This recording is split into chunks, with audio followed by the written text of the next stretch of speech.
Ele só sobrevive, ele não reproduz. Ele tem que chegar numa célula, contaminar a célula com material genético e aí vai ter a reprodução. Então tem isso. Será que ele é vida? Não é? Cara, isso é uma briga gigantesca. Já parte, o negócio de vida na Terra já é complicado por causa disso. Já é complicado por causa disso. Então vamos lá, vamos supor que vírus não seja vida. Aí o tipo mais simples de vida que a gente tem é uma bactéria. Bactéria já é a vida. Então a bactéria já vive sozinha, ela já se reproduz, entendeu? Ela já consegue transferir, propagar, né, a espécie dela, vamos dizer assim, propagando o material genético dela e tudo mais. Então a bactéria seria um tipo de vida. E aí você começa a ter vidas mais complexas, vidas pluricelulares, até chegar em alguma coisa que seja uma vida bem complexa mesmo, algum bicho, alguma coisa assim, até dar um salto gigantesco e chegar na gente. Que a gente considera... Qual que é o grande problema disso aí? Que muita coisa a gente faz comparado com a gente mesmo. É errado pra caramba. Mas isso tem um nome, chama-se antropocentrismo. Tudo que a gente vai falar de vida, a gente põe como exemplo a espécie humana. Porque nós somos o único tipo de vida que a gente conhece no universo. Por exemplo, é baseado na experiência que a gente tem de uma civilização mais avançada. Encontrar uma menos avançada e destruir, tipo portugueses, espanhóis e tal, que a gente acha que quando a gente encontrar uma civilização mais avançada, ela vai destruir a gente. Quem diz que o cara vai se comportar do mesmo jeito? É verdade. Mas a gente não tem parâmetro. O único parâmetro é o nosso. A única régua que a gente tem é a nossa régua para medir. Entendeu? Total. Então quando a gente vai procurar qualquer coisa, a gente está procurando alguma coisa parecida com o que a gente conhece. Exatamente. Né? Pode ser que a vida seja uma outra coisa totalmente diferente. É o lance da teoria da floresta negra, que é a teoria do medo. Mas medo baseado em quê, cara? Nós é que temos medo. Quem disse que a outra civilização vai ter medo? Bom, eu tenho certeza que se eles que acharam a gente, eles não têm nenhuma razão para ter medo, de fato. Né? Exatamente. Mas, então, mas é muito interessante isso aí, porque... Esse antropocentrismo, ele pode atrapalhar. Porque a gente pode estar olhando aqui, ó, sempre a vida como a gente conhece. A vida baseada no carbono, precisa ter água, precisa ter lá os elementos químicos, determinados elementos químicos, precisa ter energia, precisa ter um monte de coisa. Pode ser que tenha uma outra vida aqui, ó, que a gente não tá nem de olho nela. Então tem gente que defende isso, entendeu? Por exemplo, a vida baseada no silício. Será que ela pode existir? Porque o silício... E por que o silício, né? Primeiro, por que a nossa vida ela é baseada no carbono? Por que não é um outro elemento, cara? Por quê? Porque o carbono ele é um elemento que ele consegue fazer 4 ligações e gerar cadeias longas e muito fortes, que são os hidrocarbonetos. Então você tem hidrocarboneto que é tipo C20H tanto, 10. C15H8. Significa que são 20 carbono. 20 carbonos, 10 hidrogênio, 20 carbonos e não sei quantos hidrogênios e tal. E os hidrocarbonetos. E por que isso é bom? Porque fica um negócio grande, fica um negócio forte, e aí você não destrói aquilo, e aquilo dá chance de se propagar até gerar uma célula e por aí vai. O outro elemento que é parecido com o carbono na tabela periódica é o silício. Tá. Ele tem as mesmas propriedades. Ele faz 4 ligações e ele poderia fazer essas cadeias. Então, a vida poderia, teoricamente, então, ser baseada no silício? Poderia. A vida pode ser baseada no silício. Muita gente fala assim, pô, temos que procurar a vida baseada no silício e tal, entendeu? Porque o silício é esse elemento. Podemos também, entendeu? Deve ter tanta coisa por aí, tanto elemento que a gente nem sabe que tem, ou não? Não tem. Isso é mais foda ainda, né? Não tem. Porque acontece o seguinte, cara. Todos os elementos, eles são gerados, não importa onde no universo você esteja, os elementos são gerados dentro de uma supernova. Uma estrela que é muito maior que o Sol, 10 vezes maior que o Sol, ela vai queimando os elementos químicos, hidrogênio, hélio, carbono, nitrogênio, oxigênio, vai queimando. Chega uma hora que ela vai queimar o ferro, que é o elemento mais pesado que tem. Quando ela queima o ferro, ela não suporta o próprio peso. E aí ela implode e explode. Isso a gente chama de supernova. Quando acontece isso, todos os elementos químicos são jogados para o universo. Por exemplo, todo mundo aqui já tirou sangue. Por que seu sangue é vermelho? Sabe por que seu sangue é vermelho? Por quê? Porque ele tem ferro. Aonde foi produzido o ferro? No interior da supernova. Nós somos poeira de estrelas, igual dizia o Carl Sagan. Então, assim, o pessoal fala assim, mas deve ter um elemento tal em tal lugar. Não tem. Aqui na Terra tem. Porque aqui na Terra, os químicos, eles fizeram vários elementos sintéticos. Então, por exemplo, plutônio. o plutônio foi um elemento feito na época da Segunda Guerra Mundial, da bomba atômica, Aham. porque a gente conhecia o urânio, só que o urânio tinha muito pouquinho. Aí um cara foi lá, o Fermi, o Enrico Fermi, e inventou o plutônio.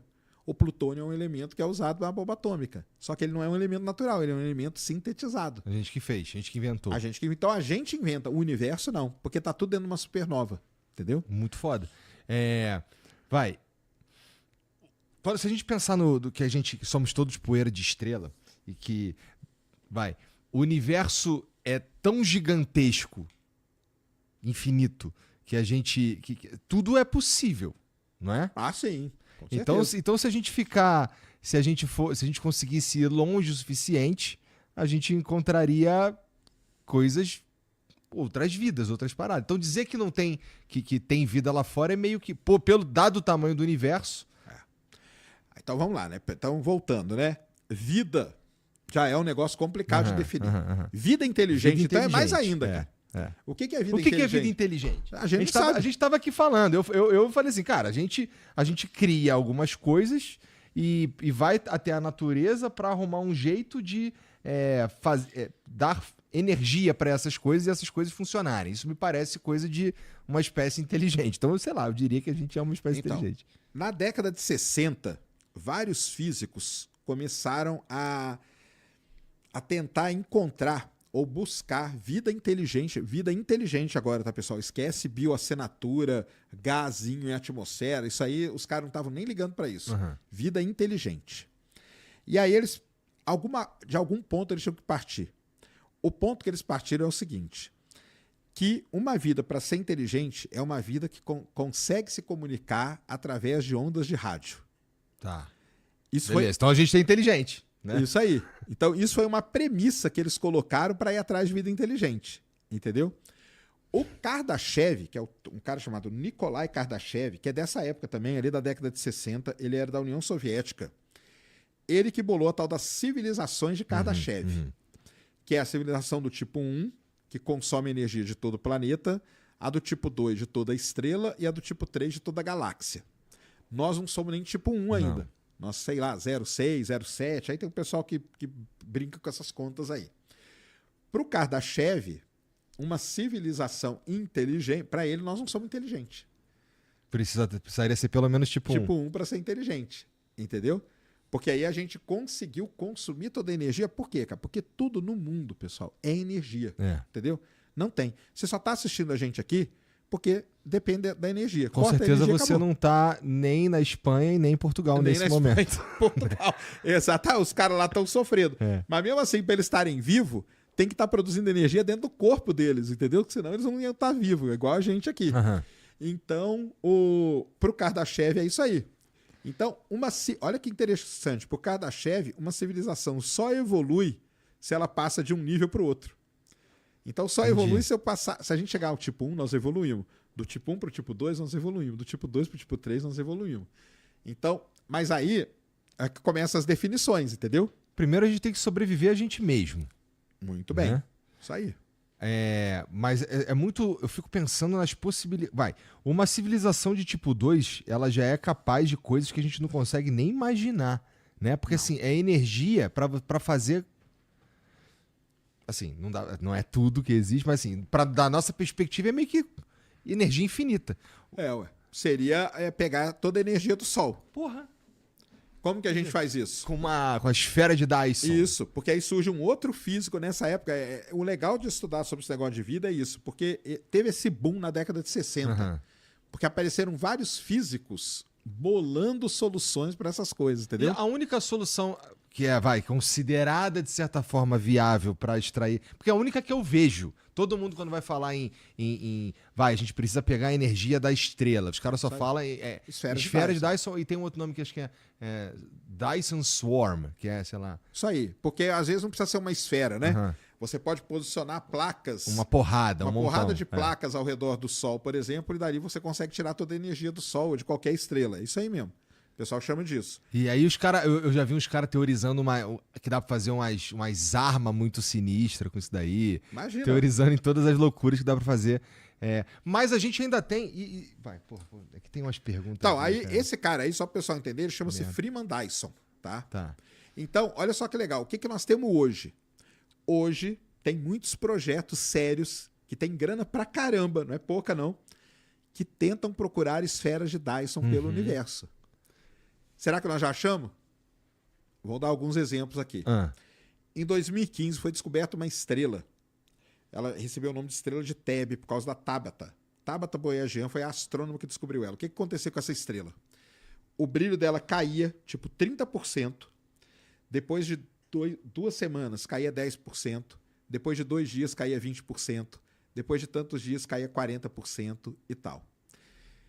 Não podia ser um planeta passando na frente. Não podia ser um monte de coisa. E ela escreveu no artigo dela, no artigo científico, que uma das explicações seria uma esfera de Dyson. Porque imagina que a civilização está construindo a sua esfera.